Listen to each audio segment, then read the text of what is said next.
আজ উল্টো রথ। আজ মহাপবিত্র একটি দিন, যেদিন শুধু রথের চাকা নয়, ঘুরে যায় ভাগ্যের চাকাও। আজ জগন্নাথ, বলভদ্র এবং সুভদ্রা ফিরছেন নিজ মন্দিরে, নিজ ধামে। শাস্ত্র বলে, এই প্রত্যাবর্তনের দিনেই ভক্তের জীবনে ফিরে আসে শান্তি, সুসংবাদ আর সকল সমস্যার সমাধান। বন্ধুরা, জগন্নাথ দেব হলেন জগতের নাথ, এই বিশ্বজননে ঈশ্বর তিনি। তার করুণাময় চোখে সকলেই তার সন্তান। যে ভক্ত আজ শুধুমাত্র তার নাম নেয়, তার কষ্ট ভগবান নিজে দূর করে থাকেন। আজকের এই উল্টো রথের দিনটি বিশেষ গুরুত্বপূর্ণ, কারণ আজ যদি কোনো ভক্তের বাধা থাকে, তাহলে তা প্রভু খুব সহজেই তা কাটিয়ে দেন। আর যদি কোনো ভক্তের কোনো অপূর্ণ ইচ্ছে থাকে, তাও তিনি পূরণ করেন চোখের নিমিষে। আজ কোনো বন্ধ দরজা খুলে যেতে পারে এক মুহূর্তে।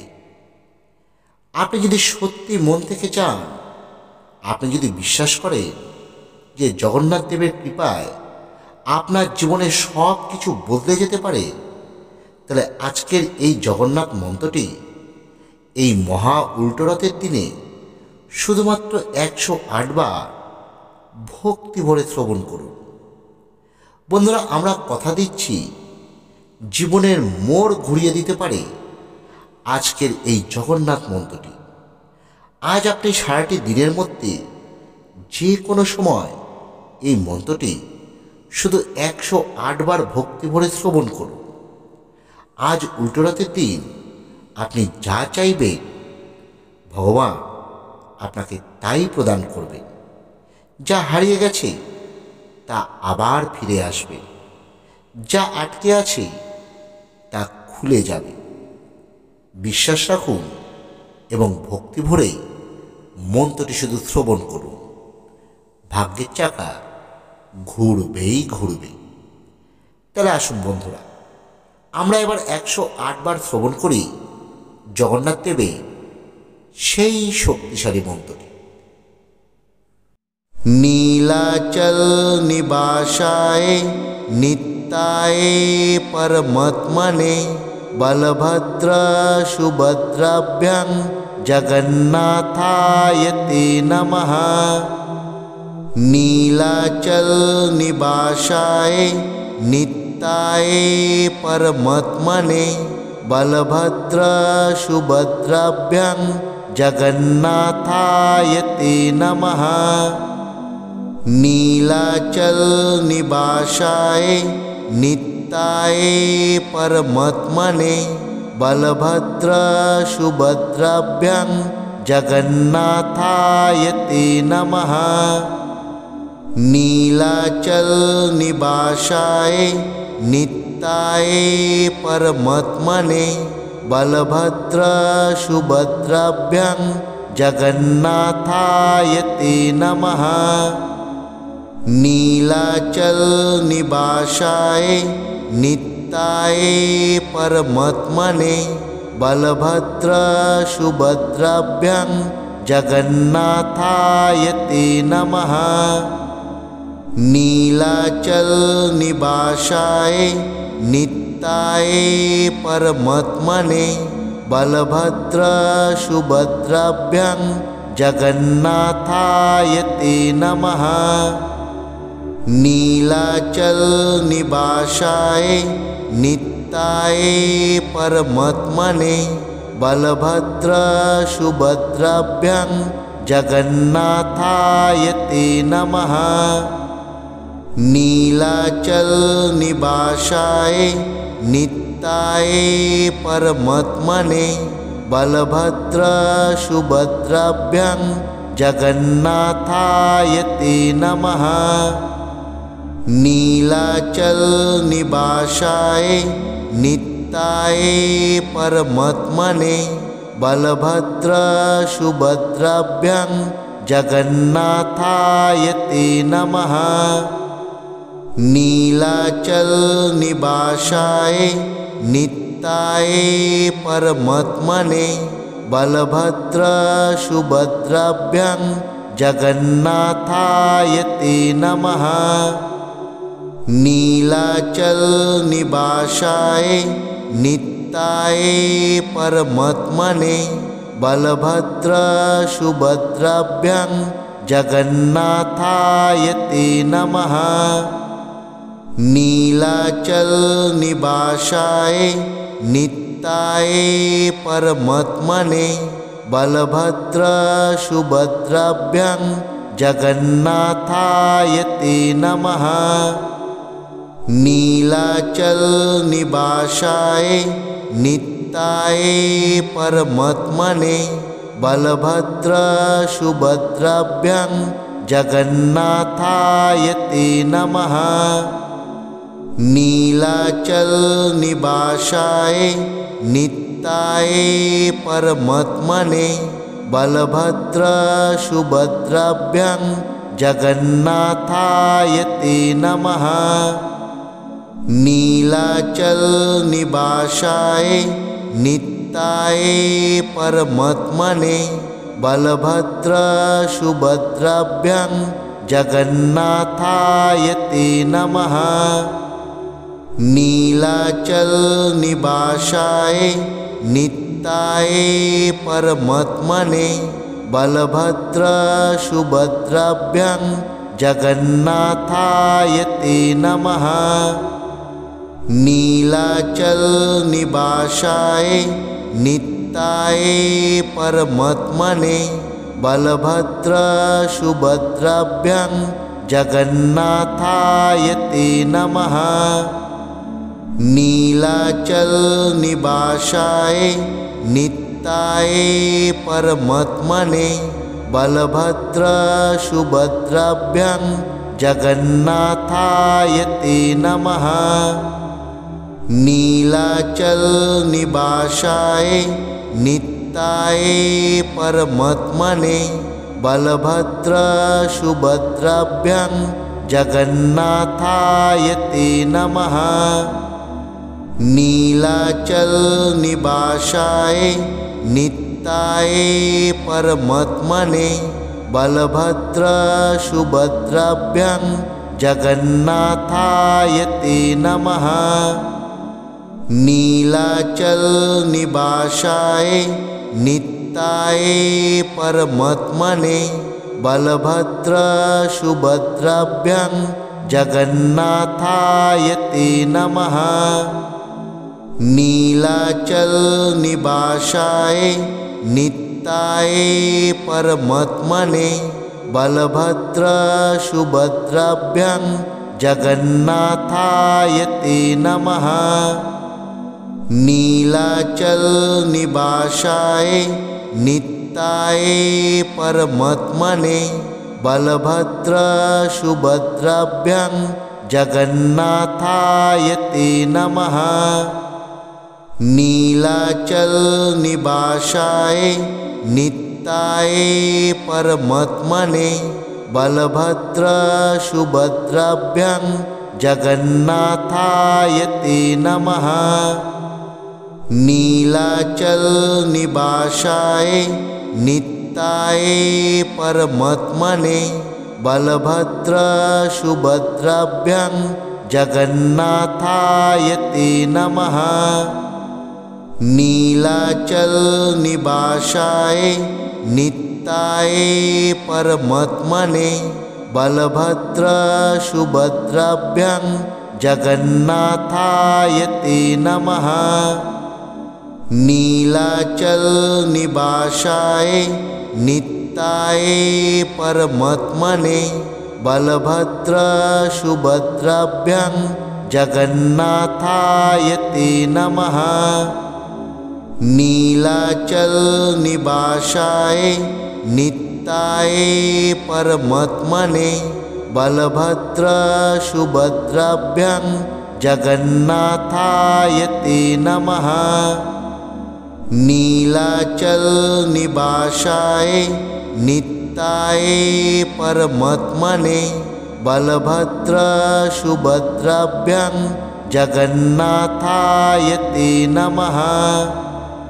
नीलाचल निवासाय नित्याय परमात्मने बलभद्र सुभद्राभ्यां जगन्नाथाय ते नमः। नीलाचल निवासाय नित्याय परमात्मने बलभद्र सुभद्राभ्यां जगन्नाथाय ते नमः। नीलाचल निवासाय नित्याय परमात्मने बलभद्र सुभद्राभ्यां जगन्नाथाय ते नमः। नीलाचल निवासाय नित्याय परमात्मने बलभद्र सुभद्राभ्यां जगन्नाथाय ते नमः। नीलाचल निवासाय नित्याय परमात्मने बलभद्र सुभद्राभ्यां जगन्नाथाय ते नमः। नीलाचल निवासाय नित्याय परमात्मने बलभद्र सुभद्राभ्यां जगन्नाथाय ते नमः। नीलाचल निवासाय नित्याय परमात्मने बलभद्र सुभद्राभ्यां जगन्नाथाय ते नमः। नीलाचल निवासाय नित्याय परमात्मने बलभद्र सुभद्राभ्यां जगन्नाथाय ते नमः। नीलाचल निवासाय नित्याय परमात्मने बलभद्र सुभद्राभ्यां जगन्नाथाय ते नमः। नीलाचल निवासाय नित्याय परमात्मने बलभद्र सुभद्राभ्यां जगन्नाथाय ते नमः। नीलाचल निवासाय नित्याय परमात्मने बलभद्र सुभद्राभ्यां जगन्नाथाय ते नमः। नीलाचल निवासाय नित्याय परमात्मने बलभद्र सुभद्राभ्यां जगन्नाथाय ते नमः। नीलाचल निवासाय नित्याय परमात्मने बलभद्र सुभद्राभ्यां जगन्नाथाय ते नमः। नीलाचल निवासाय नित्याय परमात्मने बलभद्र सुभद्राभ्यां जगन्नाथाय ते नमः। नीलाचल निवासाय नित्याय परमात्मने बलभद्र सुभद्राभ्यां जगन्नाथाय ते नमः। नीलाचल निवासाय नित्याय परमात्मने बलभद्र सुभद्राभ्यां जगन्नाथाय ते नमः। नीलाचल निवासाय नित्याय परमात्मने बलभद्र सुभद्राभ्यां जगन्नाथाय ते नमः। नीलाचल निवासाय नित्याय परमात्मने बलभद्र सुभद्राभ्यां जगन्नाथाय ते नमः। नीलाचल निवासाय नित्याय परमात्मने बलभद्र सुभद्राभ्यां जगन्नाथाय ते नमः।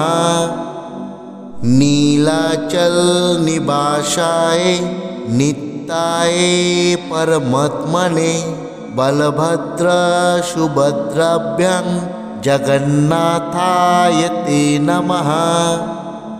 नीलाचल निवासाय नित्याय परमात्मने बलभद्र सुभद्राभ्यां जगन्नाथाय ते नमः। नीलाचल निवासाय नित्याय परमात्मने बलभद्र सुभद्राभ्यां जगन्नाथाय ते नमः। नीलाचल निवासाय नित्याय परमात्मने बलभद्र सुभद्राभ्यां जगन्नाथाय ते नमः।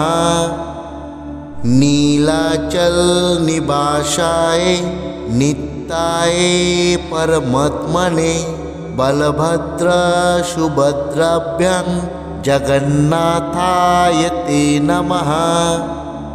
नीलाचल निवासाय नित्याय परमात्मने बलभद्र सुभद्राभ्यां जगन्नाथाय ते नमः।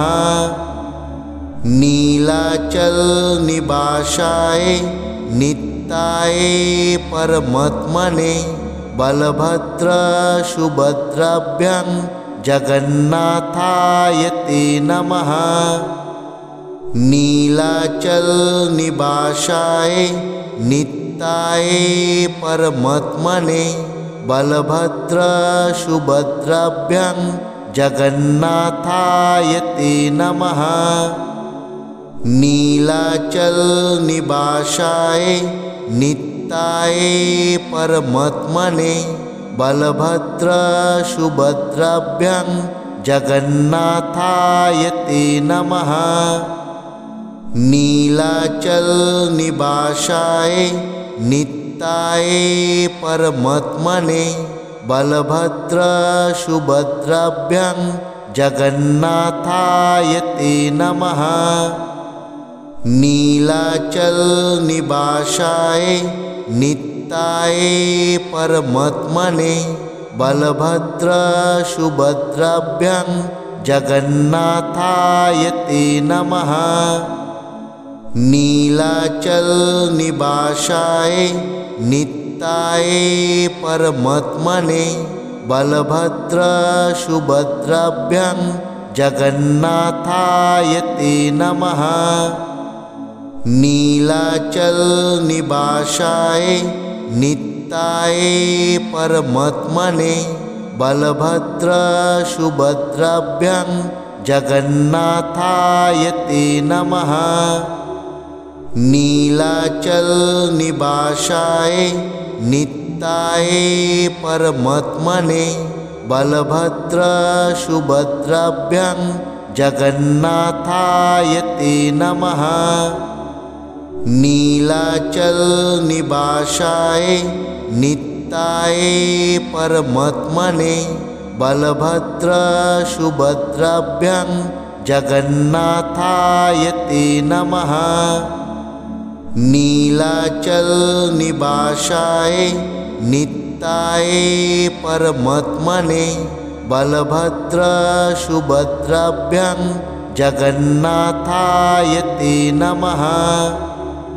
नीलाचल निवासाय नित्याय परमात्मने बलभद्र सुभद्राभ्यां जगन्नाथाय ते नमः। नीलाचल निवासाय नित्याय परमात्मने बलभद्र सुभद्राभ्यां जगन्नाथाय ते नमः। नीलाचल निवासाय नित्याय परमात्मने बलभद्र सुभद्राभ्यां जगन्नाथाय ते नमः। नीलाचल निवासाय नित्याय परमात्मने बलभद्रसुभद्राभ्यां जगन्नाथाय ते नमः। नीलाचलनिवासाय नित्याय परमात्मने बलभद्रसुभद्राभ्यां जगन्नाथाय ते नमः। नीलाचलनिवासाय नित्याय परमात्मने बलभद्रसुभद्राभ्यां जगन्नाथाय ते नमः। नीलाचलनिवासाय नित्याय परमात्मने बलभद्रसुभद्राभ्यां जगन्नाथाय ते नमः। नीलाचलनिवासाय नित्याय परमात्मने बलभद्रसुभद्राभ्यां जगन्नाथाय ते नमः। नीलाचलनिवासाय नित्याय परमात्मने बलभद्रसुभद्राभ्यां जगन्नाथाय ते नमः। नीलाचलनिवासाय नित्याय परमात्मने बलभद्रसुभद्राभ्यां जगन्नाथाय ते नमः। नीलाचलनिवासाय नित्याय परमात्मने बलभद्रसुभद्राभ्यां जगन्नाथाय ते नमः। नीलाचलनिवासाय नित्याय परमात्मने बलभद्रसुभद्राभ्यां जगन्नाथाय ते नमः। नीलाचलनिवासाय नित्याय परमात्मने बलभद्रसुभद्राभ्यां जगन्नाथाय ते नमः। नीलाचलनिवासाय नित्याय परमात्मने बलभद्रसुभद्राभ्यां जगन्नाथाय ते नमः। नीलाचलनिवासाय नित्याय परमात्मने बलभद्रसुभद्राभ्यां जगन्नाथाय ते नमः। नीलाचलनिवासाय नित्याय परमात्मने बलभद्रसुभद्राभ्यां जगन्नाथाय ते नमः। नीलाचलनिवासाय नित्याय परमात्मने बलभद्रसुभद्राभ्यां जगन्नाथाय ते नमः। नीलाचलनिवासाय नित्याय परमात्मने बलभद्रसुभद्राभ्यां जगन्नाथाय ते नमः। नीलाचलनिवासाय नित्याय परमात्मने बलभद्रसुभद्राभ्यां जगन्नाथाय ते नमः। नीलाचलनिवासाय नित्याय परमात्मने बलभद्रसुभद्राभ्यां जगन्नाथाय ते नमः। नीलाचलनिवासाय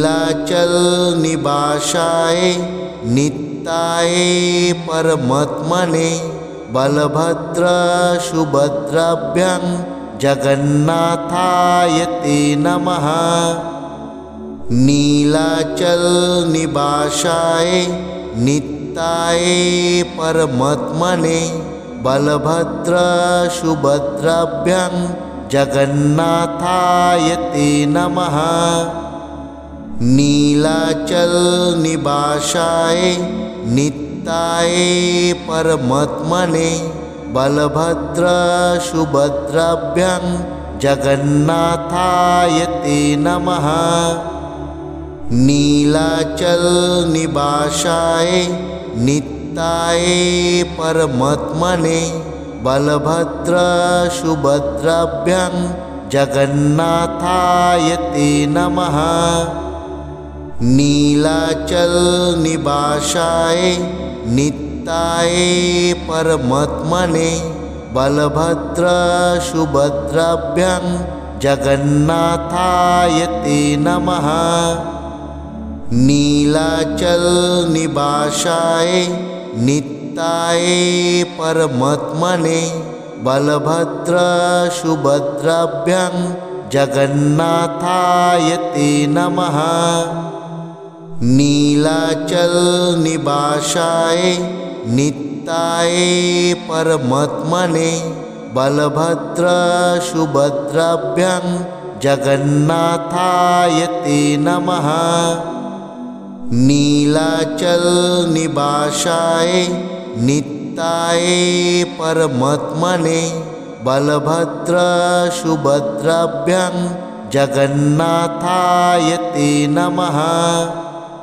नीलाचल निवासाय नित्याय परमात्मने बलभद्र सुभद्राभ्यां जगन्नाथाय ते नमः। नीलाचल निवासाय नित्याय परमात्मने बलभद्र सुभद्राभ्यां जगन्नाथाय ते नमः।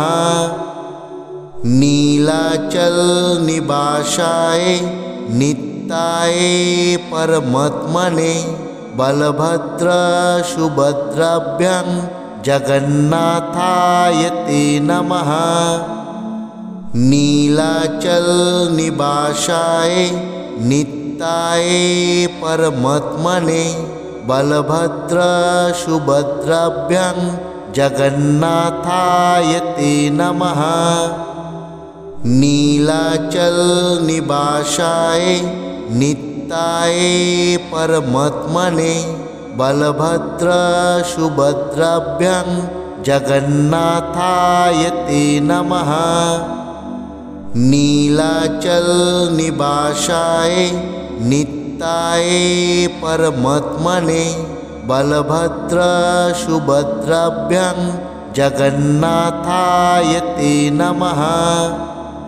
नीलाचल निवासाय नित्याय परमात्मने बलभद्र सुभद्राभ्यां जगन्नाथाय ते नमः।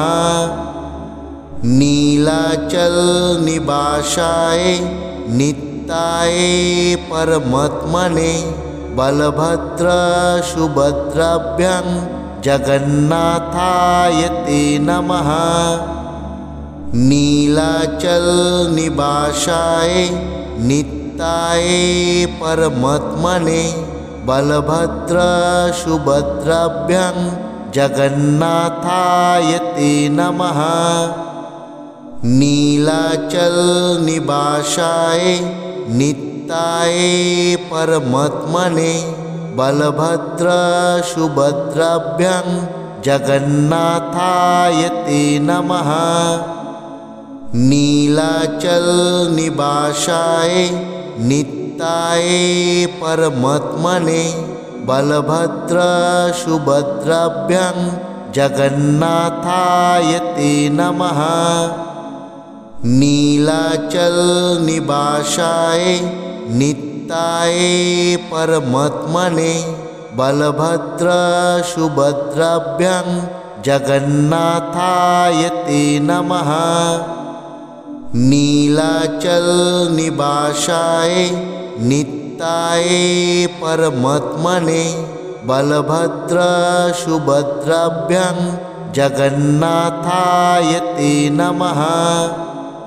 नीलाचल निवासाय नित्याय परमात्मने बलभद्र सुभद्राभ्यां जगन्नाथाय ते नमः। नीलाचल निवासाय नित्याय परमात्मने बलभद्र सुभद्राभ्यां जगन्नाथाय ते नमः। नीलाचल निवासाय नित्याय परमात्मने बलभद्र सुभद्राभ्यां जगन्नाथाय ते